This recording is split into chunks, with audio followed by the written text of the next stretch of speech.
For the past 4 years, I've worked as a video editor at a woman's apparel company. As you might imagine, most of the employees are female, and I'm in fact the only guy in my department. This leads to a lot of jokes and harmless teasing from both friends and coworkers, but the truth is that I don't mind at all. I hardly even notice. There is, however, one downside. The bathroom situation, but I'm getting slightly ahead of myself. A few months ago, due to lack of space, my employer moved my entire department, about 12 of us, from its main headquarters to a small building across the street. It was a perfect situation. We desperately needed the extra space and the building was available. Unfortunately, it wasn't in great shape. No one had leased the building for quite a while, and it was obvious. Ceiling tiles were cracked or collapsing, the carpets had peeled up, revealing bare concrete underneath, and the bathrooms were in god-awful shape. Honestly, the space looked more like a home for squatters than a comfortable workspace. But my employer put a lot of money into remodeling it, and by the end, it was unrecognizable. What an amazing transformation. We each had individual working spaces complete with potted plants, ergonomic chairs, and open spaces to decorate however we wished. We were given a full kitchen complete with a Kroger coffee maker, magic bullet juicer, and top-of-the-line water purifier. And the girls were given an extravagant bathroom complete with futons and makeup mirrors. You know, the kind with bulbs around the frame. But there was one cost-cutting measure the company implemented, and they did it in the one place where it would affect the least amount of employees: the men's room. The men's room was a single toilet, sink, and plain mirror. That was fine, seeing as I would be the only one using it, aside from the occasional office visitor, but the problem was that the door had a loose lock. Sometimes when I exited the bathroom, the weighted door would shut on its own and randomly engage its mechanism, locking me out until someone from maintenance could come over and jimmy the door back open. It didn't happen that often, but it was often enough to be a huge pain. To make matters worse, sometimes maintenance was bombarded with other matters, leaving me without a bathroom for hours or even days.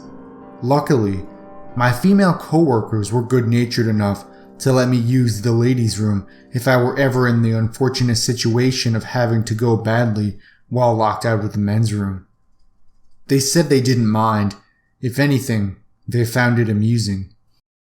On the handful of times it happened, I would play it off lightheartedly, though, really, I hated it.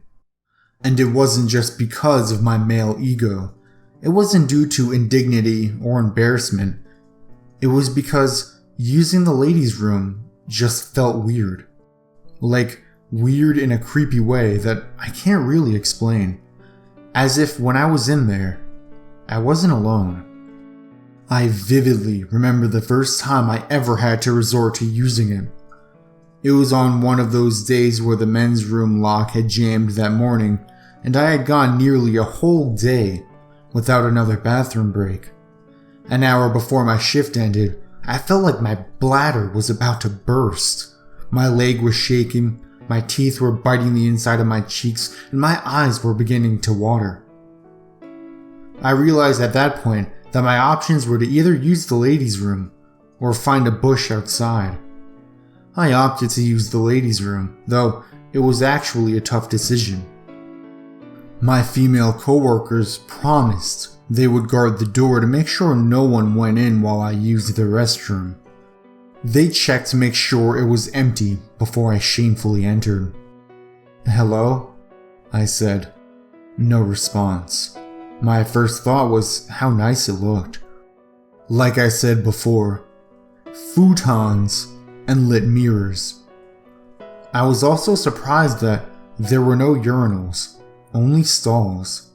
I know that sounds completely crazy, but when you've gone your whole life seeing urinals on the walls of public bathrooms, You do a double take when you realize they aren't there.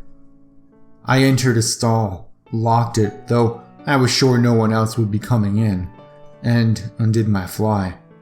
I stood there in heaven as I emptied my bladder, immediately hearing nothing but the sound of rushing pee. This sound continued for what damn near felt like a minute straight before I heard something else. It was the sound of light footsteps. Then, a squeak. My heart stopped. It was the sound of a nearby stall opening. Someone else was in the bathroom with me. Either they had come in unbeknownst to myself and my coworkers, or they had been there all along and hadn't answered when I called out. After the immediate shock, my feeling was that of utter embarrassment. Here I was, standing in the ladies' room, unleashing a floodgate of piss, and some poor girl had to hear it. Some girl I worked with, and who was probably just as embarrassed as I was. Damn, this was awkward. Somehow, without even thinking, I let out a feeble, sorry. I again heard the squeak of a bathroom stall, followed by a light thud. I finished peeing, shook twice for good measure, and sighed deeply as I exited the stall. I saw my beet red face in the light of the mirror as I quickly washed my hands and exited the room. My coworkers swore that no one had entered the ladies' room while I was inside, and they assured me it had been empty when I went in. I wasn't sure, but I chalked it up to me hearing things, perhaps water running through pipes in the wall, and I had forgotten about the whole experience shortly thereafter.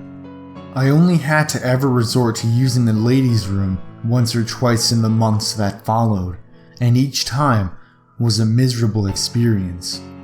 Each time I was on edge, always paranoid, always feeling as though I was invading someone's space.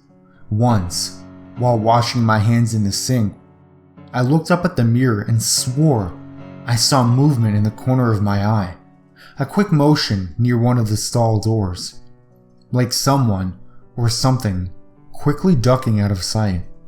I couldn't pinpoint where the motion had come from exactly, but I swore at the moment I saw it.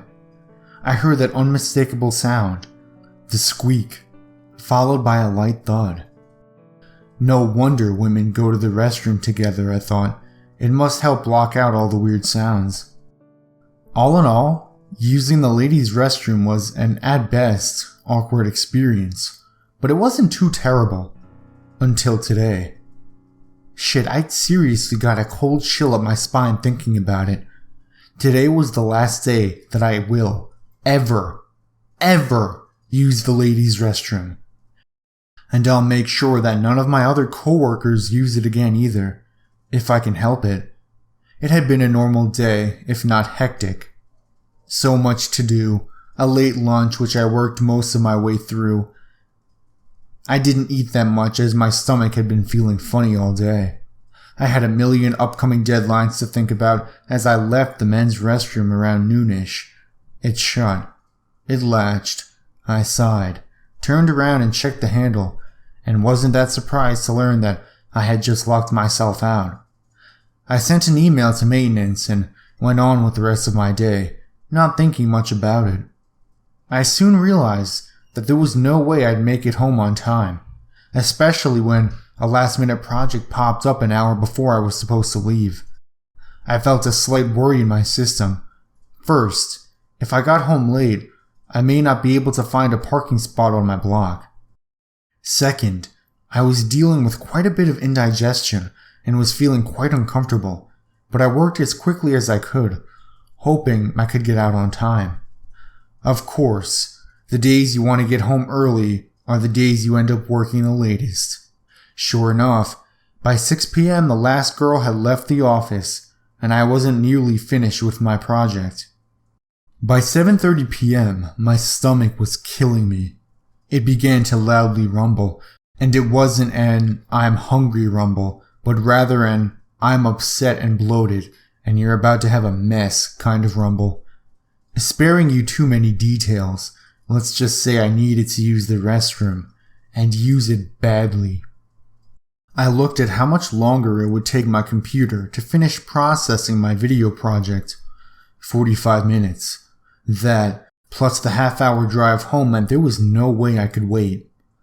I went to the men's room and tried to open it. Click.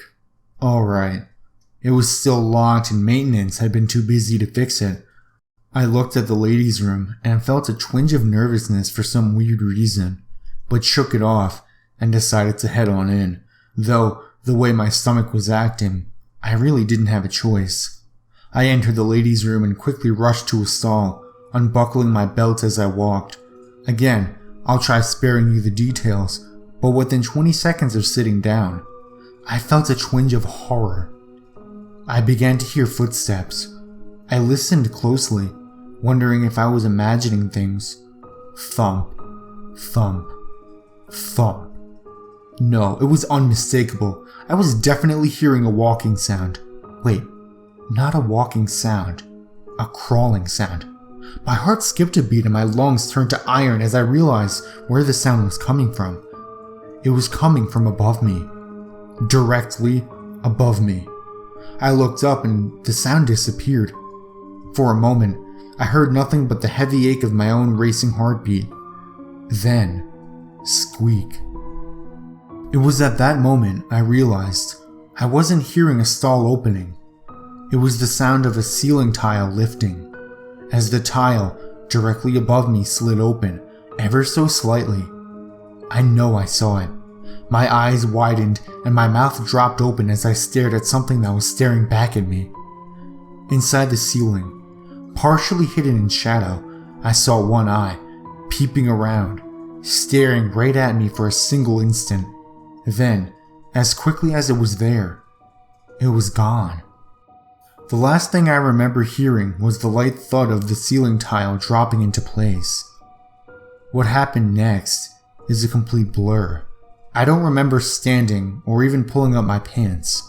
I don't remember grabbing my keys, nor exiting the building. I just remember the pounding in my chest, a pounding so hard that my ribs ached. As I drove home, replaying the events in my head, I wondered how the hell I was going to tell my all but one female department what I saw. It was a man's face, but not entirely human.